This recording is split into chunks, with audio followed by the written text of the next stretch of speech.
the electric circuits and the basic components about our electrical uh, circuits and how they manage, right? So those things we'll discuss under your electrical circuit one. So this is the units that we are using, base units. Then here meters, kilograms, second, ampere, and Kelvin, moles, and candela. Total other base units, derived units. So this is for your references only. Like SI units and derived units.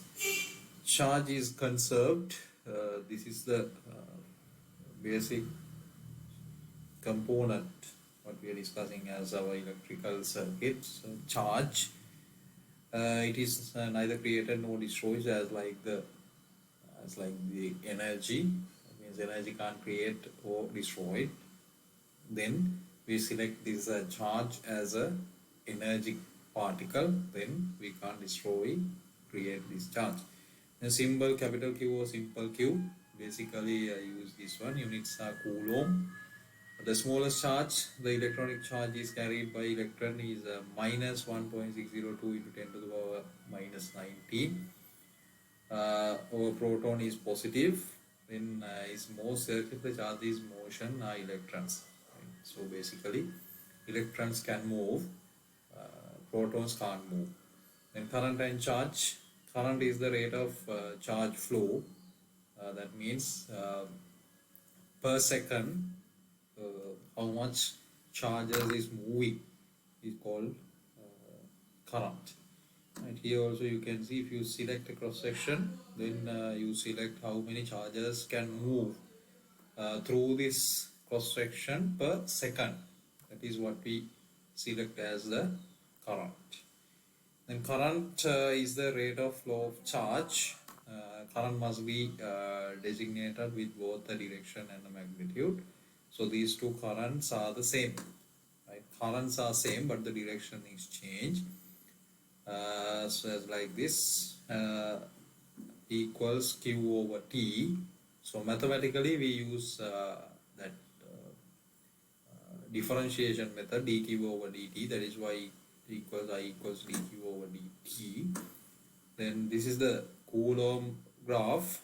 So according to the Coulomb graph, here you can convert that one into ampere time graph, right? So Coulomb graph dq over dt, then the inverse of that you get as the ampere time graph.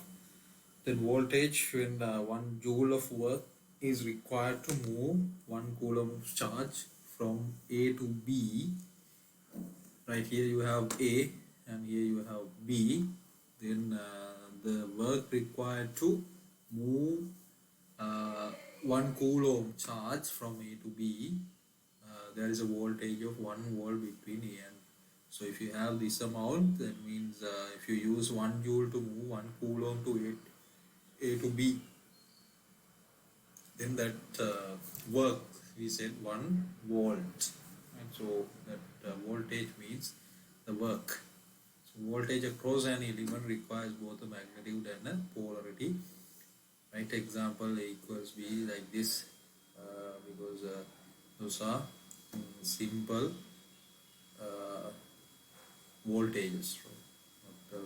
A and B, these are same, and C and D also same like that. We can define like this. Then the power P equals VI. The power required to push a current, that means the coulomb rate into a voltage. It is the power. And P equals VI, joule over seconds is watt. When power is positive, the element is absorbing energy. When power is negative, the element is supplying energy. Right? When the power is negative, the element is supplying energy. If it is positive, we get that element to absorb energy. So if you have like this, you have 3 amperes 2 volts, and minus 3 amperes and minus 2 volt, and again minus 5 4 volt. How much power is absorbed by the 3 elements above? right? So first one we can see P equals Vi, V is 2, I is 3, then multiply that one and 6. And PB also minus 2 and minus 3, that is also 6. And PC 4 into minus 5, we get minus 20. So it's actually supplying power because it is negative. So both are absorbing power. Then circuit element usually has two terminals, sometimes three or more, right? So you have only two, positive and negative. Some switches you have positive and negative, but you can use the plugs, right? Plug sockets, you have three terminals. That means positive, negative, and again you have earth one, right? So the relationship between the voltage V across the terminal and the current, although that I through the device define this circuit element model, then voltage sources. An ideal voltage source is a circuit element that will maintain the specified voltage Vs across its terminals. The current will be determined by other circuit elements as well, right? Here Vs, Vs, probably you have this is 0 without current, this one I, this also I, both ways you can define that voltage sources by using this element.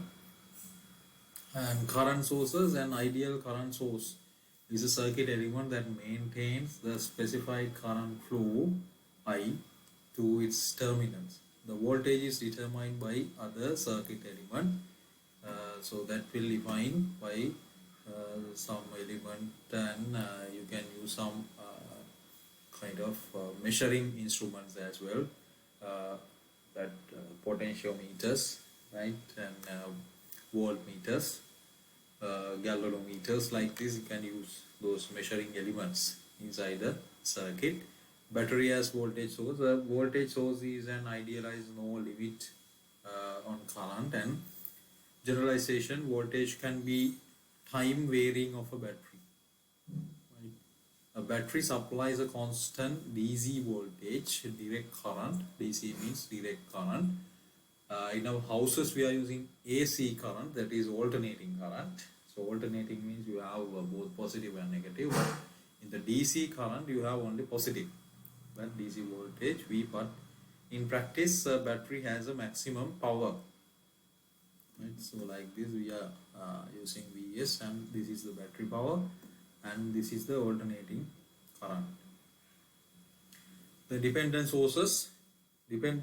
current sources A and B maintain a current specified by another circuit variable.